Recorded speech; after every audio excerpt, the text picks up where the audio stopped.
Yo, guys, it's me, Charlie. Hey, did that guy just turn into sand? Yeah, what was that? Hey.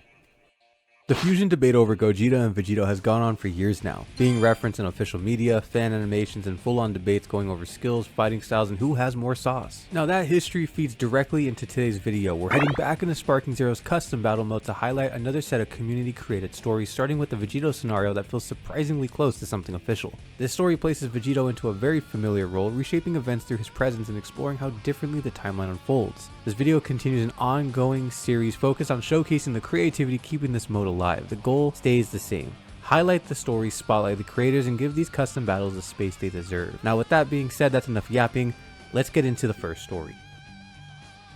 We find ourselves on planet Namek, a familiar setting framed by a very new pivotal moment. Vegeta has Zarbon on the brink of defeat. Before that final blow is delivered though, Zarbon makes the last request. He urges Vegeta to defeat Frieza, placing his faith in the rapid growth of the Saiyans and their ability to bring an end to the destruction Frieza has spread across the universe. Zarbon then hands Vegeta 2 earrings, the same pair he had worn as jewelry, along with the brief instructions on how to use them. Vegeta reacts with his usual dismissiveness, laughing off the idea while quietly keeping the earrings as a contingency. The timeline resumes its expected course. Zarbon is killed by the prince and events continue along their established pathway. The divergence emerges later during the battle against Frieza though. Vegeta survives the encounter long enough for a different choice to present itself. As Goku prepares to attempt the Spirit Bomb, Vegeta recalls Zarbon's instructions and passes the Potara earrings to him. King Kai immediately recognizes the significance and the decision is then made.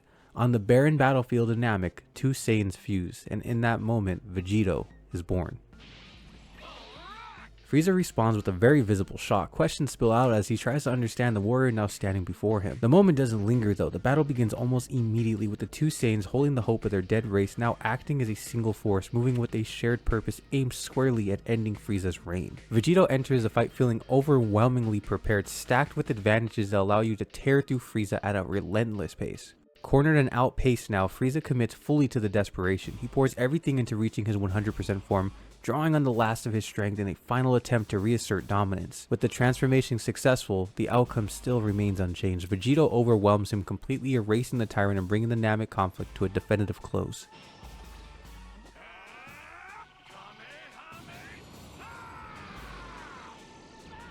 Now I love the idea of Zarbon's jewelry becoming a believable bridge that carries the Potara into this version of events, grounding this godlike item into a smaller character-driven choice, and it opens the door to a broader world that invites further exploration. Goku and Vegeta return to Earth noticeably weaker after this, yet shaped by the experience of fusion, would this make the two more understanding of one another? And with power being revealed on this scale, it tends to draw attention. Would this act of fusion raise the possibility of Supreme Kai intervening earlier and redirecting their path towards the looming threat of Majin Buu after witnessing how strong these warriors are? Each of these implications extend naturally from the events on Namek, opening threads rather than closing it all together. Outside of that great story startup, I believe a few additional moments could have expanded this match, maybe giving Frieza some more scenes showcasing how terrified he is of the Saiyan and using those to give some HP back so the fight doesn't end so quickly, and adding some extra scenes in the ending so that there's reactions from the others still on the planet, and a brief defusion scene would have added some comedy to the aftermath. Even so, the scenario closes with the sense of a timeline still unfolding, one that encourages curiosity about where this version of the story might lead next. Now this next one drops us into the Daima timeline. Just before Vegeta and Piccolo leave to back up Goku in the Demon Realm, a familiar time machine tears through the sky. Future Trunks stumbles out battered, and the moment he sees everyone reduced to childlike form, doubt sets in immediately. Whatever he's running from doesn't feel like something they can handle in this state. Vegeta, already irritated by his smaller frame and Trunks' hesitation, answers that doubt the only way he knows how, by attacking. The match begins in base form, and as it escalates, Vegeta cycles through Super Saiyan, Super Saiyan 2, and Super Saiyan 3. With each transformation, Trunks' confidence grows. Even like this, even restricted, Vegeta still has the power needed to make a difference. Trunks pushes further, ascending to Super Saiyan 2 as the second phase begins. His health fully restored to test this new resolve, but that result still doesn't change. Vegeta wins again, child body or not.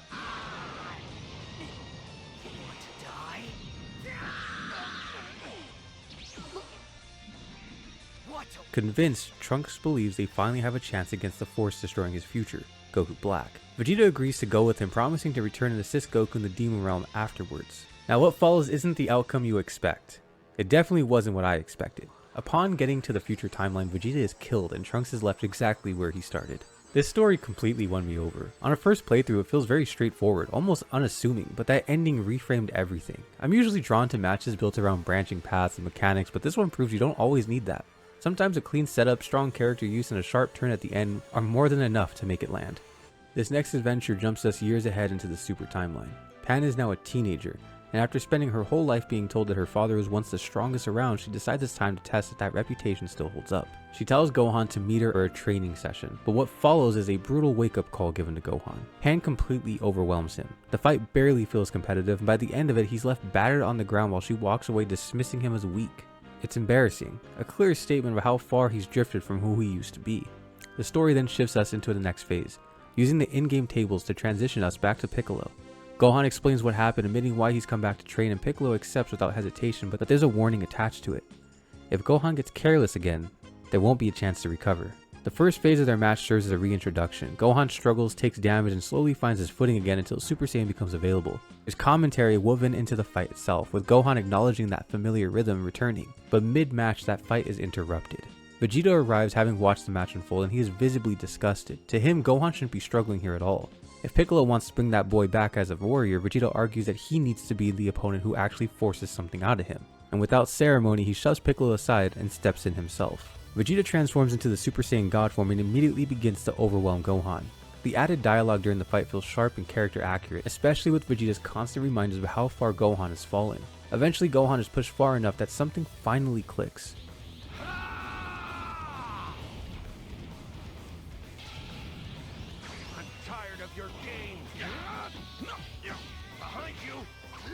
His ultimate form becomes available once again, and the shift is almost immediate. Within moments, the momentum flips completely. Gohan drops Vegeta with ease, ending the fight almost as quickly as it began. But instead of anger, Vegeta gets back up smiling, impressed. Seeing that kind of growth happen mid-battle is exactly what he wanted. Gohan has found his footing once again. But before that moment can settle, another presence arrives. Goku, sensing the sunrise in his son's energy while training with Oob, drops in ready to see just how far Gohan has really come.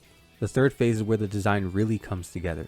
Up to this point, Gohan hasn't recovered any health, which means every mistake has lasting consequences here. Goku hits hard, and without careful play, the fight can unravel quickly. From there, the scenario splits depending on how you handle the match. If you defeat Goku before the special conditions activates, the story resolves quietly. Gohan returns to Pan only to be beaten again almost immediately. Goku reflects on the outcome afterwards, acknowledging that Gohan still isn't ready to face what lies ahead. It's a very straightforward conclusion framed as a reminder that progress hasn't fully settled in yet, but the second route asks more of the player. By dealing enough damage and responding to Goku's call to transform, the next event unfolds. Gohan ascends into his beast form, and that fight immediately shifts.